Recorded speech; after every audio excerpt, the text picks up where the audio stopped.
The August heat pressed against the windows of our house as I watched my son Danny arrange his toy dinosaurs in perfect rows on the living room carpet. He was 6 years old, careful and methodical in everything he did. Too careful, maybe too quiet for a kid his age. "Dad, can we skip the reunion?" he asked without looking up from his toys. I crouched beside him, studying his face. "Why would you want to skip it, buddy?" His small hands stilled on a plastic T-Rex. "Grandma Belinda says I talk funny." My jaw tightened. Belinda Brennan, my mother-in-law, had been making comments about Danny since he was born. His birth weight, his late walking, his slight speech impediment that we'd been working on with a therapist. Nothing was ever good enough for her. "You talk just fine," I said, ruffling his dark hair. "And we'll only stay for a couple hours." That was a lie. I knew Carla would want to stay all day. My wife lived for her family's approval, chasing it like a dog after a car. 5 years of marriage had taught me that the Brennans were a package deal. You married Carla, you married the whole toxic clan. I stood and walked to the kitchen where Carla was packing potato salad into a container. She'd been up since 6, cooking and fussing, making sure everything was perfect for her mother. "Carla," I said carefully, "maybe we should talk to your mom about the comments she makes about Danny." She didn't look up from sealing the container. "Greg, don't start. It's a family party. Can we please just have one day without drama?" "I'm not creating drama. I'm trying to protect our son." Now she looked at me, her green eyes flashing with that familiar defensiveness. "She's his grandmother. She loves him. You're too sensitive."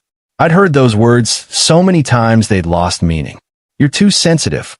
You're overreacting. You don't understand family." But I did understand family. I just didn't understand theirs. Carla Brennan, now Carla Levine, though she still signed her maiden name on everything important, came from old money in Connecticut. Her family ran a successful commercial real estate business, owned half a dozen properties in Greenwich, and treated anyone outside their circle like servants. When we met 7 years ago at a charity auction, I was a freelance investigative journalist working on a piece about corrupt city contracts. She was there representing her father's company, beautiful and sharp in a black dress that probably cost more than my monthly rent. Our courtship was fast, maybe too fast. She liked that I was different from the country club boys she'd grown up with. I liked that she seemed interested in my work, asking questions about my investigations, laughing at my stories about tracking down sources in dingy diners. Her family hated me from day one. Oscar Brennan, her father, looked at me like I was something he'd scraped off his Italian leather shoe. "A journalist," he'd said at our first dinner, the word dripping with disdain. How noble. Belinda had been worse. Sweet to my face, poison behind my back. I'd overheard her on the phone once, telling someone I was acceptable for now and that Carla will come to her senses. When Danny was born, the criticism intensified. He was too small at birth. He cried too much. His eyes were too dark, like mine, instead of the Brennan blue. Carla absorbed every comment like gospel, second-guessing every parenting decision I made. But I stayed quiet. I documented. That was my training kicking in. Years of investigating corruption and corporate malfeasance had taught me patience. Watch, record, wait for the pattern to emerge. And there was a pattern. "Come on," Carla said, grabbing her purse. "We're going to be late." The Brennan estate sat on 4 acres of manicured lawn in Greenwich, a sprawling colonial with white columns and black shutters. Cars lined the circular driveway. Mercedes, BMWs, a Porsche that belonged to Carla's brother Sean. Old money on display. Danny's hand tightened in mine as we approached the back garden where 50 relatives had gathered. Long tables covered with white linens, catered food, waiters circulating with drinks. The Brennans didn't do casual barbecues. Gregory. Belinda appeared from the crowd, tall and elegant in a cream pantsuit, her silver hair styled perfectly. She air-kissed both my cheeks, her perfume overwhelming. How lovely you could make it. Could make it. Like we had a choice. "Hi, Belinda," I said evenly. She bent down to Danny, her smile tight. "And there's my little grandson. You're quiet today, aren't you?" Danny pressed against my leg. "He's fine," I said, guiding him toward the food tables. Carla's sister Celeste cornered us by the shrimp cocktail. She was 2 years younger than Carla, Sharper, meaner. Greg, still doing that little writing thing. I consult now, I said. I'd left active journalism 2 years ago, burned out from the death threats and legal harassment that came with exposing powerful people. Now I helped law firms and corporations with opposition research. It paid better and kept me home with Danny Moore. Consulting, Celeste repeated with a smirk. How vague. Sean's been promoted to VP at the company. Youngest VP in Brennan Properties history. Sean Brennan was a mediocre businessman who'd inherited his position. I'd seen the company's financial reports. Carla had left them on our home computer once. Brennan Properties was leveraged to the hilt, held together by their reputation and Oscar's connections. That's great, I said, moving Danny along. We found a quiet spot under an oak tree. Danny sat in the grass, pulling at blades absently. I watched the Brennan clan mingle, laughing too loud, drinks flowing. Oscar was holding court near the pool, telling some story that had his audience captivated. Belinda flitted between groups, the perfect hostess. And then I saw her whisper something to Carla, both of them glancing toward Danny. The hair on the back of my neck rose. Tony Poole, my oldest friend and a corporate attorney, had warned me months ago. We'd been having drinks at a bar near his office when I'd confided about the situation with Carla's family. Greg, you need to protect yourself, he'd said. Document everything. Texts, emails, witnesses to their behavior. If this marriage goes south, you're going to need ammunition. It's not going south, I'd insisted. It's just her family. Tony had given me a look that said he didn't believe me. Her family is her. She chose them over you the day she married you. You just haven't accepted it yet. I dismissed him then. Now, watching my wife and mother-in-law whispering while my son sat alone in the grass, I wondered if Tony had been right all along. The incident happened during dessert. Everyone had gathered near the patio, plates of cake balanced on laps, the late afternoon sun casting long shadows across the lawn.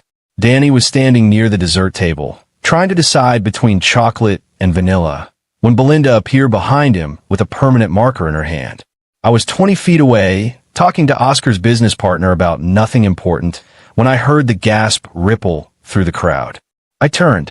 Belinda had gripped Danny's shoulder, holding him in place, and had written in bold, black letters across his forehead, "Unwanted." Time seemed to stop.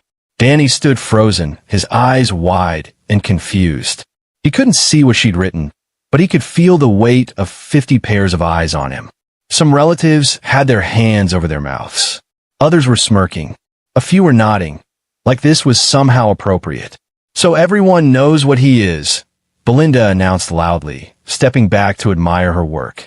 The marker dangled from her fingers, black ink stark against her perfect cream outfit. I started moving toward my son, my vision tunneling. But before I could reach him, Carla stepped forward, not to defend Danny, not to scream at her mother, but to pull out her phone. She took a photo. The click of the camera shutter cut through the silence. "Mom, that's hilarious," Carla laughed, showing the photo to her sister. "Look at his face. It's just a joke, Danny. Don't be so sensitive." Danny didn't move. He stood there, this small 6-year-old boy with unwanted written across his forehead in permanent ink, staring at nothing. Not crying, not running, just blank. And something inside me broke. Not the dramatic, explosive kind of breaking. The quiet kind. The kind that changes the molecular structure of who you are. I walked across that perfect lawn, my footsteps steady, and knelt in front of my son. I looked into his eyes, my eyes, not the Brennan blue, and I saw what this moment was doing to him. What would do to him if I let it stand? "It's the right time," I said quietly, just for him. Danny blinked. He didn't understand, but he would. I stood up and pulled out my phone. My hands didn't shake as I scrolled to a contact I'd hoped I'd never have to use. Jeremy Paul, my old editor from my journalism days, now the senior producer at National News Network. The crowd was still laughing, Belinda accepting congratulations like she'd done something clever, when I press call. Jeremy answered on the second ring. "Greg, it's been 2 years, man." "What?" "I need you to run a story," I said, my voice calm and cold. "Multiple stories. I'm sending you documentation in the next hour on the Brennan family. Financial fraud, tax evasion, building code violations they've paid to cover up. Start with Brennan Properties. Then I'll give you the rest. Silence on the other end. Jesus, Greg. Are you sure? I've never been more sure of anything in my life. Okay, send it all. We'll mobilize the team. The call lasted 45 seconds. While I lowered the phone, Belinda was staring at me, her smile fading. Oscar had stopped mid-sentence. Carla was walking toward me, confusion on her face. Greg? What are you doing? Who were you calling? I picked up Danny, his small body trembling against my chest, that word still scrawled across his forehead. I'm in my wife's eyes. Getting our son out of here, I said. You can come with us or stay with your family. Your choice. She looked at Danny, then at her mother, then back at me. She stayed.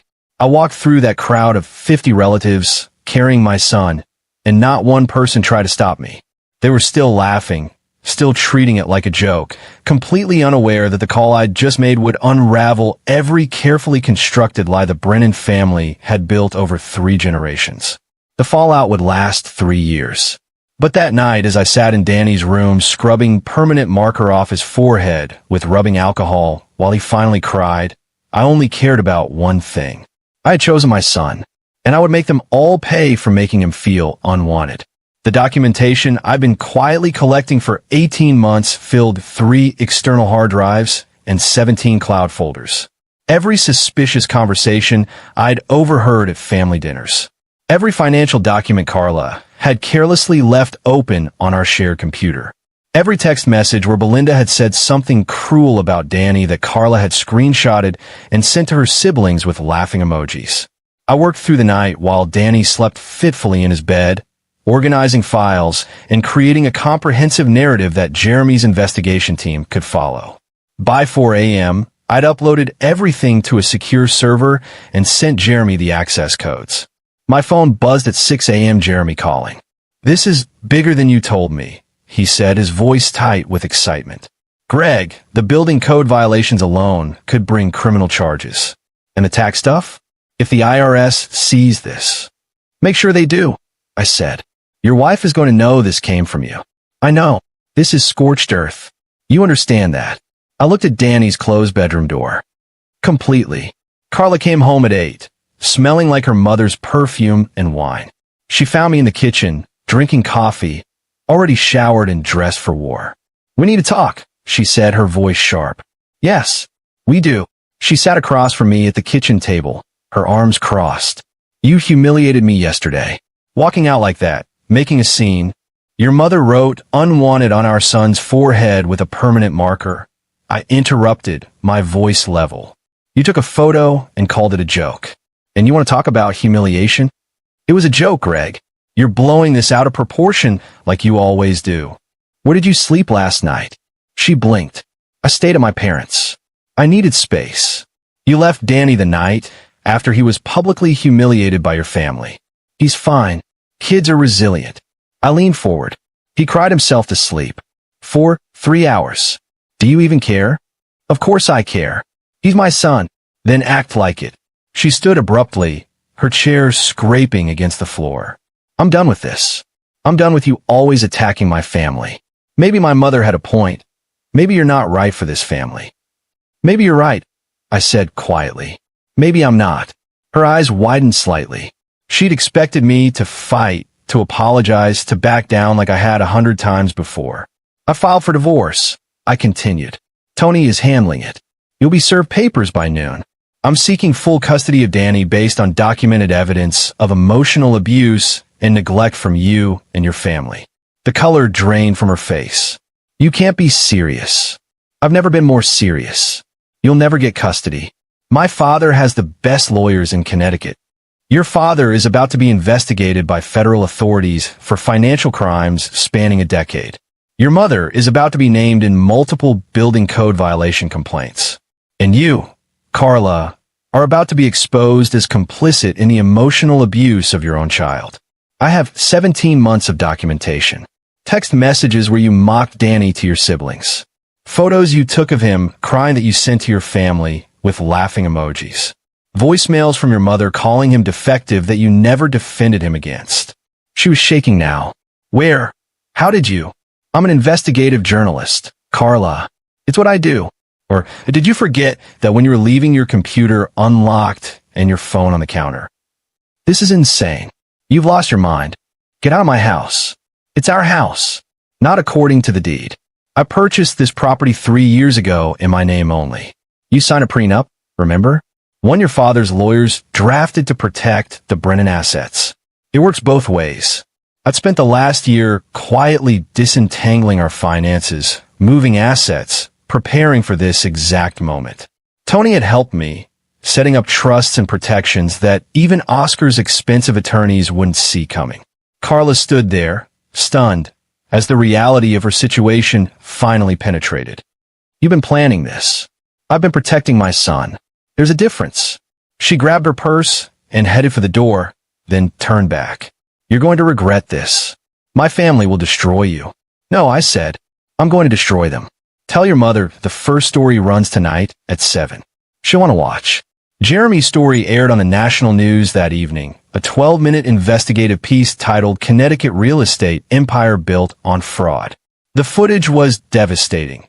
Interviews with contractors who'd been pressured to falsify inspection reports, tenants who'd lived in buildings with code violations, former Brennan Properties employees who detailed systematic tax fraud. Oscar Brennan's face filled the screen as a reporter ambushed him outside his office. No comment. He kept repeating his usual polish cracking. The story went viral within hours. By midnight, the IRS had announced an investigation. By morning, the Connecticut Attorney General's office had opened a criminal inquiry.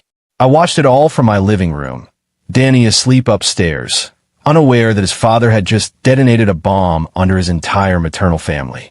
Tony came by around 10 with a bottle of scotch.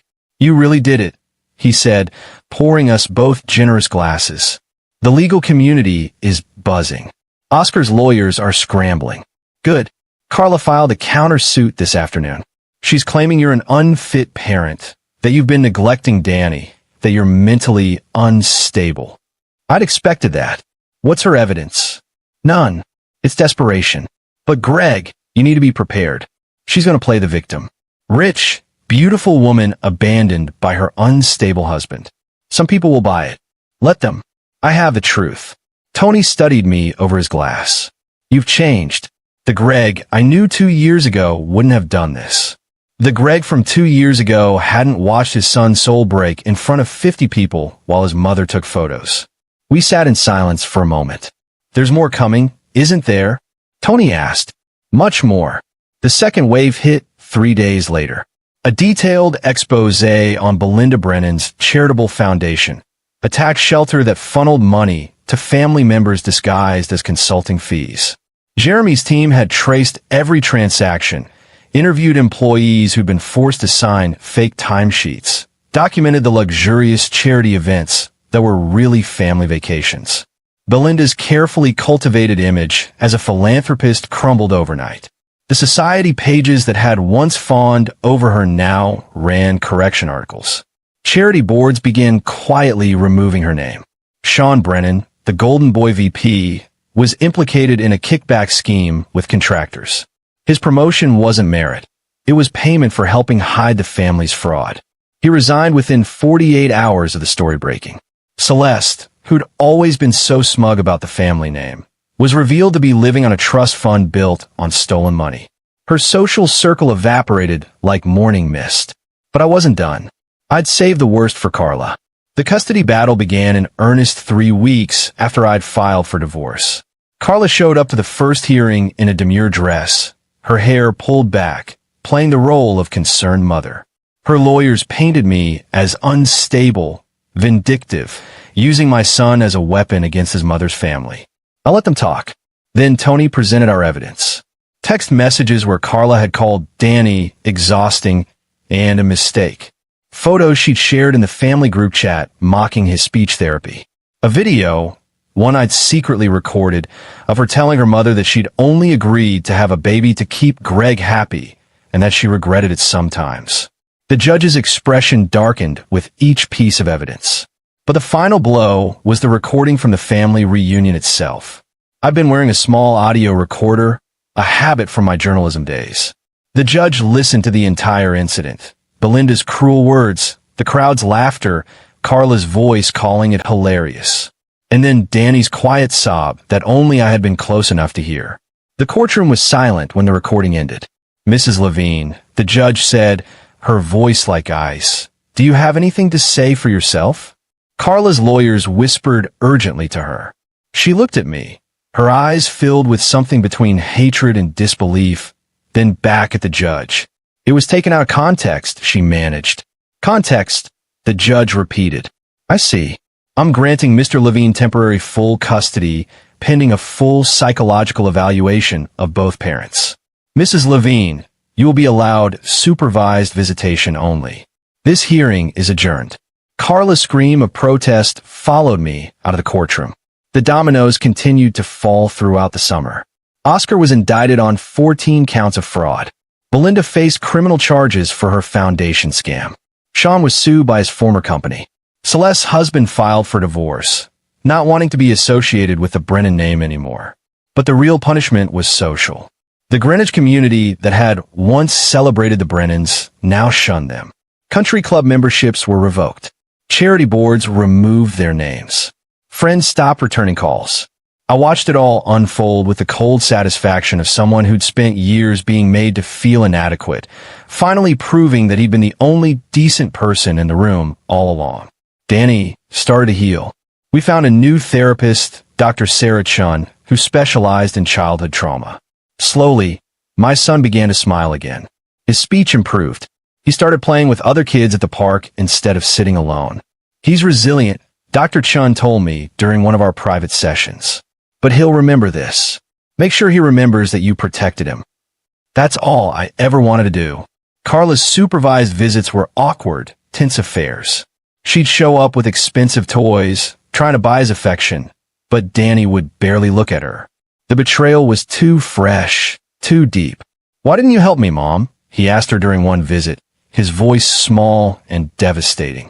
"When Grandma hurt me, why didn't you help?" Carla had no answer. The psychological evaluations came back in September.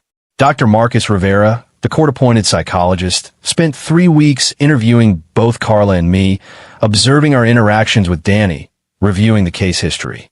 His report was damning for Carla.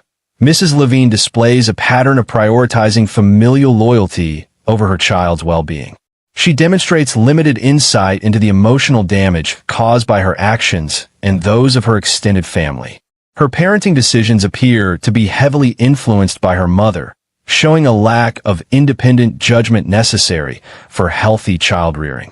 For me, Mr. Levine demonstrates strong protective instincts and appropriate parental boundaries. He has prioritized his son's emotional safety and well-being, even at significant personal cost. He shows insight into the trauma his son experienced and has taken active steps to facilitate healing. The final custody hearing was in October. The Brennan family showed up in force. Oscar out on bail, Belinda wearing her victimhood like armor, Sean and Celeste flanking their sister. They thought their money and connections could still turn the tide.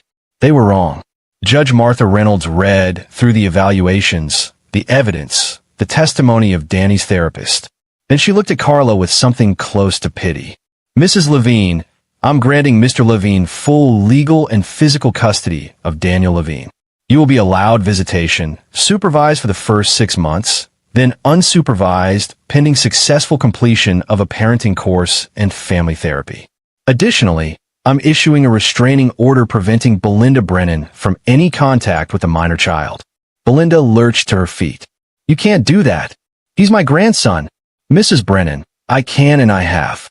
Your actions at the family gathering constituted emotional abuse. You will have no contact with this child until such time as you complete a court-mandated therapy program and receive written approval from a court.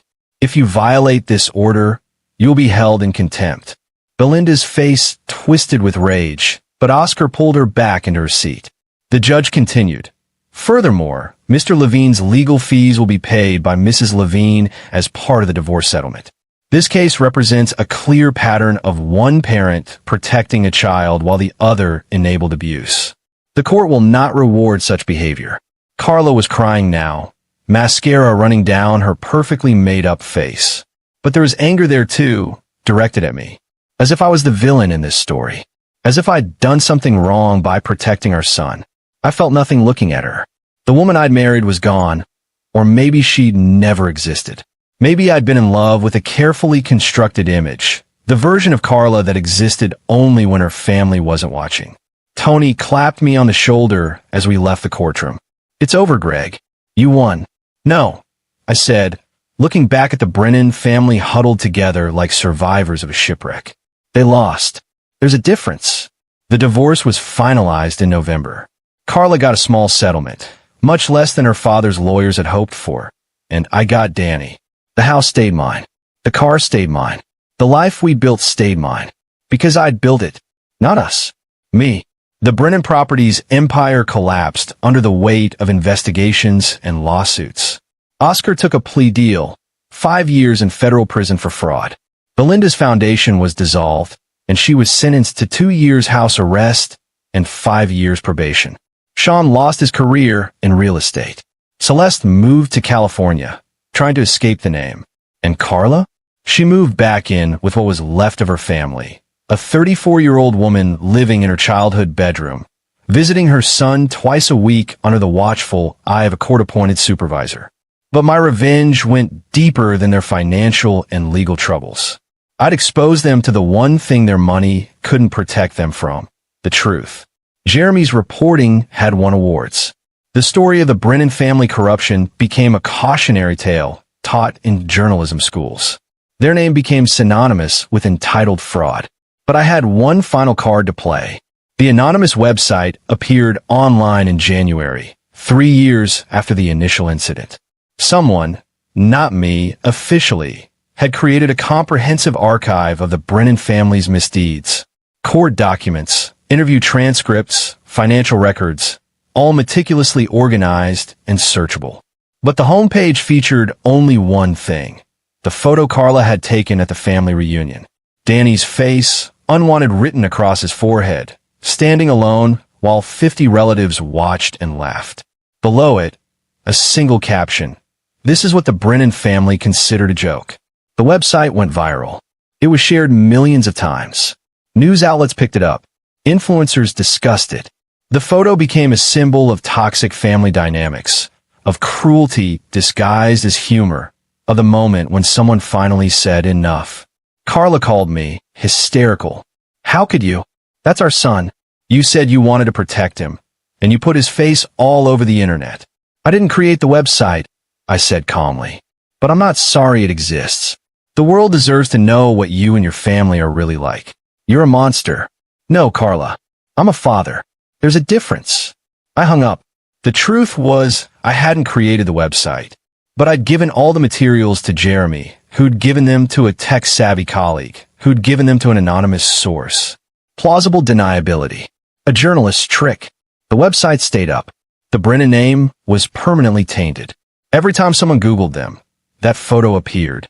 Every job application, every social interaction, every attempt to rebuild, that image of cruelty would be waiting. Danny turned 9 in March of the 3rd year. We celebrated at our house, the house that was truly ours now, with his friends from school, his soccer teammates, kids who liked him for who he was. No Brennans were invited.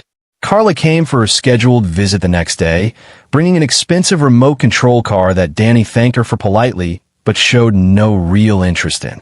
They sat in our backyard, the supervisor watching from a distance, and tried to have a conversation. "How was your party?" Carla asked. "Good. What did you wish for when you blew out your candles?" Danny looked at her with those dark eyes, my eyes, and said, "That you'd understand why Dad left you." Carla flinched. "Danny, that's not fair." "You took a picture," he said quietly. "When Grandma hurt me, you took a picture and laughed." "What?" She had no answer. She never had an answer. Danny stood up. "I have homework. Can we be done now?" The supervisor nodded, and Danny walked back into the house without looking back at his mother. Carla sat in the yard for a long time after that, crying. I watched from the kitchen window, feeling nothing. No triumph. No satisfaction. Just the quiet certainty that I'd done the right thing. She'd chosen her family over our son. Now she had to live with that choice. The 3-year mark arrived in August. The anniversary of the incident. I'd taken Danny camping in Vermont, far from Connecticut and the memories. We hiked, fished, roasted marshmallows, and talked about everything except the Brennans. On our last night, sitting by the campfire, Danny asked, "Dad, do you think Mom will ever understand?" I consider the question carefully. I think your mom loves you, buddy, but she loves the idea of her family more. Some people never learn to choose differently. But you chose me. Every time. Without question. He smiled. That beautiful smile that had been missing for so long after the reunion. I'm glad you're my dad. I'm glad you're my son. We sat in comfortable silence, watching the fire burn down to embers. Danny fell asleep against my shoulder, trusting and safe. I thought about the phone call I'd made 3 years ago. 45 seconds that had changed everything. The call that had destroyed a family empire, ended a marriage, and set in motion a cascade of consequences that was still reverberating through Connecticut society. Some people might call it extreme, vindictive, overkill, but they hadn't seen Danny's face that day. They hadn't heard him cry himself to sleep. They hadn't watched a 6-year-old boy learn that his own mother valued her family's approval more than his dignity. The Brennans had thought they were untouchable, that their money and connections would protect them, that a nobody like me, just a journalist, just an outsider, couldn't hurt them. They'd been wrong. The final chapter came in the form of a letter delivered to my office 5 weeks later. It was from Oscar Brennan, written from federal prison. Gregory, I'm not writing to apologize or to ask for forgiveness. I'm writing because I want you to know that I finally understand. You weren't the problem. We were. Belinda and I built an empire on lies and shortcuts. We raised our children to value the Brennan name above everything else. Integrity, compassion, even their own children. We taught Carla that family loyalty meant blind obedience. And when she had a son, she taught him the same lesson we taught her. Until you showed her there was another way. I lost everything. My business, my freedom, my reputation. But the worst loss is knowing that I destroyed my relationship with my grandson because I couldn't see past my own arrogance. Danny will grow up without knowing me, and that's my punishment. A punishment I earned. You protected your son when we failed him. For that, I respect you. It's the only thing about this entire catastrophe that I can respect. Oscar Brennan. I read the letter twice, then filed it away. Not as vindication. Not as victory. Just as a record of what happened when someone finally stood up to the Brennan family machine. Danny came home from school that afternoon, dropped his backpack by the door, and immediately started telling me about a science project he was working on. His speech was clear now. His confidence had returned. He had friends, hobbies, a life that didn't revolve around pleasing impossible-to-please grandparents. He was wanted, and I had made sure he knew it. Carla continued her visits, trying to rebuild a relationship that might never be fully repaired. Sometimes I felt sorry for her. But then I'd remember the photo, the laughter, the choice she'd made to prioritize her mother's cruelty over her son's well-being. Some bridges, once burned, can't be rebuilt. On the anniversary of the final custody ruling, Tony took me out for drinks. We sat at the same bar where he'd warned me years ago to protect myself. You did it, he said, raising his glass. You took down an entire family empire and got your son back. How does it feel? I thought about the question. How did it feel? It feels like I can breathe again, I said finally. Like I'm not constantly waiting for the next cruel comment, the next humiliation, the next time I have to choose between keeping the peace and protecting my son.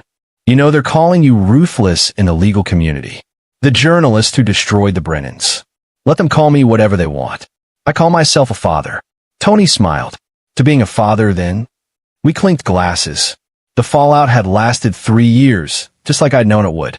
3 years of investigations, trials, appeals, custody battles, and social destruction. 3 years of watching the Brennan empire crumble piece by piece. But the real timeline was different. The real change had happened in 45 seconds. The length of a phone call. The moment I decided that my son's well-being mattered more than my marriage, my comfort, or my fear of what came next. Everything after that was just consequences playing out in slow motion. Danny is 12 now. He's on a soccer team, gets good grades, and has a core group of friends who come over to play video games on weekends. He still sees his mother, though their relationship is strained and formal. He asks about the Brennans sometimes, but only in the abstract way you'd ask about distant relatives you barely remember. The permanent marker came off his forehead after a week of scrubbing and special cleaners. But the mark it left on his psyche took years to fade. Dr. Chun says he's resilient, that he'll be okay, that having at least one parent who chose him unconditionally gave him a foundation to build on. I hope she's right. The website still exists, though I stopped checking it long ago. The Brennan name remains synonymous with corruption and cruelty. Oscar serves his sentence. Belinda complies with her probation, isolated and bitter. Sean works a mediocre job in Boston. Celeste remarried under her new husband's name. And Carla? She's tried to rebuild, taking the parenting classes, attending therapy, showing up for her visits with Danny. But there's a sadness in her eyes now, a recognition of what she lost when she chose her mother over her son. Some lessons come too late. As for me, I went back to journalism. Freelance work mostly, exposing corruption and protecting people who can't protect themselves. I'm good at it. Years of watching the Brennans operate taught me every trick in the book. And I sleep well at night, because when my son looks at me, he sees someone who protected him, someone who chose him, someone who stood between him and the people who wanted to make him feel unwanted. He sees his father, and that's all I ever wanted to be. The 45-second phone call changed everything. But really, it was just the beginning of the rest of our lives. Lives where we don't apologize for demanding basic human decency. Lives where cruelty dressed up as humor gets called out and punished. Lives where a child knows, beyond any doubt, that he is wanted. 3 years of fallout for 45 seconds of choice. I'd make that call again in a heartbeat. Every single time. And there you have it. Another story comes to an end. What did you think? I'd love to hear your thoughts in the comments below. If you enjoy this story, consider joining our community by subscribing. It means the world to us. For more stories like this one, check out the recommended videos on screen. And I'll see you there.